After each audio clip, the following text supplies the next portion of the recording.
अरे जहिया से भौजी हमर बनल बारी आशा,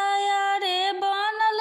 बारी आशा, सुन संगतिया हो तहिए से बदलल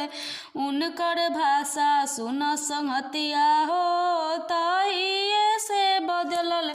उनकर भाषा, सुन संगतिया हो तहिए से बदलल उनकर भाषा, सुन संगतिया हो। अरे आलू के पटैटो कहस केला के बनाना, अरे केला के बनाना, सुन संगतिया हो भौजी के बदलल हमारा भाषा, सुन संगतिया हो भौजी के बदलल हमारा भाषा, सुन संगतिया हो भौजी के बदलल हमारा भाषा, सुन संगतिया हो। अरे जहिया से भौजी हमर बनल बारी आशा, रे बनल बारी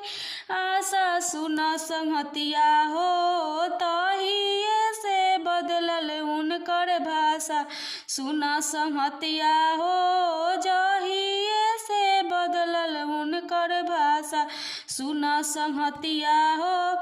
अरे मम्मी के मदर कहस पापा के फादर, अरे पापा के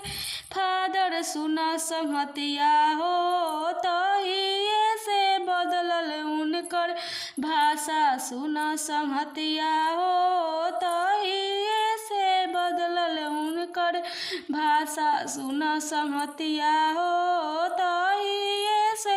बदलल उनकर भाषा, सुन संगतिया हो। अरे जहिया से भौजी हमर बनल बारी आशा, रे बनल बारी आशा, सुन संगतिया हो तहिए से बदलल उनकर भाषा, सुन संगतिया हो